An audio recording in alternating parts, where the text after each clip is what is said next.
আসসালামু আলাইকুম, welcome back to my channel. আজকে আমি আপনাদের সাথে শেয়ার করব ট্যাংরা মাছ ভুনার রেসিপি।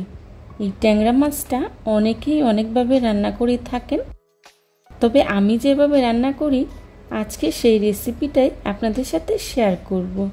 খুবই সহজভাবে আজকের এই ট্যাংরা মাছ ভুনার রেসিপিটা আপনাদের সাথে শেয়ার করেছি। আমার এই ট্যাংরা মাছ ভুনার রেসিপিটা ফলো করে আপনারা চাইলে অন্য যে কোনো মাছ রান্না করতে পারবেন। আশা করছি আমার আজকের এই রেসিপিটি আপনাদের কাছে খুবই ভালো লাগবে। যদি ভালো লাগে তাহলে অবশ্যই একটি লাইক দিয়ে পুরো ভিডিওটি কন্টিনিউ করবেন প্লিজ। ট্যাংরা মাছ ভুনা করার জন্য প্রথমে আমি এখানে নিয়েছি বড় সাইজের 10 পিস ট্যাংরা মাছ। ট্যাংরা মাছগুলোকে আমি খুব ভালো করে ধুয়ে পরিষ্কার করে নিয়েছি। এখন এর মধ্যে হলুদ, মরিচ ও লবণ মাখিয়ে নেব। মাছের সাথে মশলাগুলোকে আমি ভালো করে কিছুক্ষণ সময় নিয়ে মাখিয়ে নেব, যাতে করে মাছের গায়ে মশলাগুলো খুব ভালো করে লেগে যায়। তারপর 5 মিনিটের জন্য রেস্টে রেখে দেব। আমার মাছগুলো মাখানো হয়ে গিয়েছে। এবার চুলায় একটি প্যান বসিয়ে দিয়ে দিচ্ছি রান্নার রেগুলার তেল। তেলটা হালকা গরম হয়ে আসলে এর মধ্যে দিয়ে দিচ্ছি ট্যাংরা মাছগুলো। ট্যাংরা মাছগুলো দিয়ে খুব ভালো করে উল্টে পাল্টে ভেজে নেব। আপনারা চাইলে না ভেজেও ট্যাংরা মাছগুলো রান্না করতে পারেন, তবে আমার কাছে ভেজে রান্না করলেই ভালো লাগে। এক পাশ হয়ে গিয়েছে, এখন উল্টে দিচ্ছি আর এভাবেই উল্টে পাল্টে সবগুলো মাছ ভেজে নেব।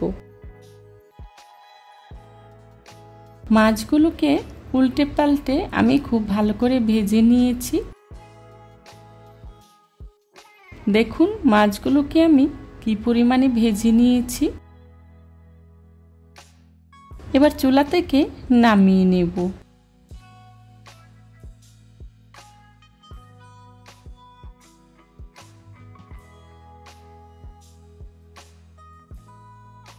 এখন মাছ ভাজা তেলেই দিয়ে দিচ্ছি পেঁয়াজ কুচি 1 কাপ। পেঁয়াজটা আমি খুব ভালো করে ভেজে নেব। এই ট্যাংরা মাছ ভুনাতে পেঁয়াজের পরিমাণটা একটু বেশি দিলে খেতে ভীষণ ভালো লাগে। আপনারাও চেষ্টা করবেন পেঁয়াজের পরিমাণটা একটু বাড়িয়ে দিতে। পেঁয়াজটা ভাজা হয়ে গিয়েছে, এখন এর মধ্যে দিয়ে দিচ্ছি পানি 1/2 কাপ। পানিটা দিয়ে আমি গুঁড়া মশলা ইউজ করব। এখন এর মধ্যেই দিয়ে দিচ্ছি লাল মরিচের গুঁড়া 1 টেবিল চামচ, দিয়ে দিচ্ছি হলুদের গুঁড়া 1 চা চামচ, জিরা গুঁড়া 1/2 চা চামচ আর দিয়ে দিচ্ছি লবণ 1 চা চামচ। এখন সবগুলো মশলা আমি খুব ভালো করে মিশিয়ে নেব। তারপর ঢাকনা দিয়ে ঢেকে মশলাগুলোকে আমি 2 মিনিটের মতো কষিয়ে নেব। আমার মশলাগুলো কষানো হয়ে গিয়েছে, দেখুন তেলটা উপরে ভেসে উঠেছে। এখন এর মধ্যেই দিয়ে দিচ্ছি আগে থেকে ভেজে রাখা ট্যাংরা মাছগুলো। ট্যাংরা মাছগুলো দিয়ে খুব ভালো করে কষিয়ে নেব। আপনারা চাইলে এখানে টমেটো ব্যবহার করতে পারেন, তবে আমার কাছে টমেটো ছাড়াই খেতে ভালো লাগে, তাই আমি এখানে টমেটোটা ব্যবহার করিনি। মাছগুলোকে আমি উল্টে পাল্টে খুব ভালো করে কষিয়ে নেব। মাছগুলো কষানো হয়ে গিয়েছে, এখন এর মধ্যে দিয়ে দিচ্ছি কাঁচামরিচ কয়েকটি, দিয়ে দিচ্ছি পরিমাণ মতো পানি। পানিটা আপনারা যে যতটুকু ঝোল রাখবেন সেই পরিমাণেই পানিটা ব্যবহার করবেন। আমি এখানে 1 কাপের মতো পানি ব্যবহার করেছি। আমি খুব একটা ঝোল রাখবো না, সেই জন্য পানির পরিমাণটা কমিয়ে দিয়েছি। এখন 5 মিনিটের মতো রান্না করে নেব। ঝোলটা যখন অনেকটাই কমে আসবে তখনই চুলা থেকে নামিয়ে নেব। দেখুন আমার ঝোলটা অনেকটাই কমে এসেছে। এখন এর মধ্যেই দিয়ে দিচ্ছি ধনিয়া পাতা কুচি।